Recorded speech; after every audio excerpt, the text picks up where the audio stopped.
Il est important de connaître la volonté de Dieu. Jésus a dit que ses véritables parents sont ceux qui connaissent et font la volonté du Père. Quiconque fait la volonté de Dieu, celui-là est mon frère, ma sœur et ma mère. Marc 3,35. Dans la parabole des deux fils, Jésus réprimande les principaux sacrificateurs et les anciens pour ne pas avoir fait la volonté du Père. Plus précisément, ils ne se sont pas repentis et n'ont pas cru. Matthieu 21,32. Au fond, la volonté de Dieu est que nous nous repentions de nos péchés et que nous ayons confiance en Christ. Si nous n'avons pas fait ce premier pas, alors nous n'avons pas encore accepté la volonté de Dieu. Une fois que nous recevons Christ par la foi, nous devenons enfants de Dieu et il désire nous conduire dans sa voie. Jean 1,12, Psaume 143,10. Dieu n'essaie pas de nous cacher sa volonté. Il veut la révéler. En fait, il nous a déjà donné de très nombreuses directives dans sa parole. Nous devons rendre grâce en toutes choses, car c'est à notre égard la volonté de Dieu.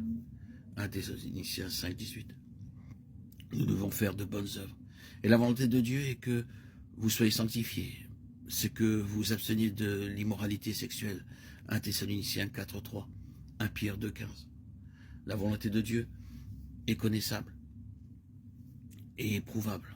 Romains 12,2 dit « Ne vous conformez pas au siècle présent, mais soyez transformés par le renouvellement de l'intelligence, afin que vous discerniez quelle est la volonté de Dieu, sa volonté bonne, agréable et parfaite. » Ce passage nous donne une séquence importante. L'enfant de Dieu refuse de se conformer au monde et se laisse plutôt transformer par l'esprit. Connaître la volonté de Dieu est parfois difficile car cela demande de la patience. Il est naturel de vouloir connaître toute la volonté de Dieu d'un coup, mais ce n'est pas ainsi qu'il travaille habituellement. Il nous révèle une étape à la fois, chaque geste est un pas de foi, et nous permet de continuer à lui faire confiance. L'important est que pendant que nous attendons d'autres directives, nous soyons occupés à faire le bien que nous savons faire. Jacques 4,17. Souvent, nous voulons que Dieu nous donne des précisions, où travailler ou vivre, avec qui nous marier, quelle voiture acheter.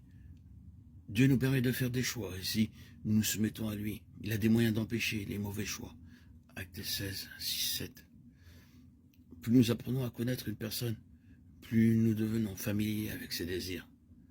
Par exemple, un enfant peut regarder de l'autre côté d'une rue animée la balle qui a rebondi, mais il ne court pas après elle, car il sait que son père ne voudrait pas qu'il fasse cela. Il n'a pas besoin de demander conseil à son père dans chaque situation particulière. Il sait que son père dirait ce qu'il dirait parce qu'il connaît son père. Il en va de même dans notre relation avec Dieu. En marchant avec le Seigneur, en obéissant à sa parole et en nous appuyant sur son esprit, nous découvrons que nous avons reçu l'esprit du Christ. 1 Corinthiens 2,16. Nous le connaissons et cela nous aide à connaître sa volonté. Nous trouvons la direction de Dieu facilement disponible. La justice de l'homme intègre aplanit sa voie, mais les méchants sont renversés par leur méchanceté. Proverbe 11,5. Si nous marchons étroitement avec le Seigneur et désirons vraiment sa volonté pour nos vies, Dieu placera ses désirs dans nos cœurs. La clé est de vouloir la volonté de Dieu, pas la nôtre. Fais de l'Éternel tes délices et il te donnera ce que ton cœur désire. L'esprit est alors renouvelé selon les choses de Dieu. Nous pouvons alors connaître la volonté parfaite de Dieu. En cherchant la volonté de Dieu, nous devons nous assurer que ce que nous envisageons n'est pas quelque chose de la Bible.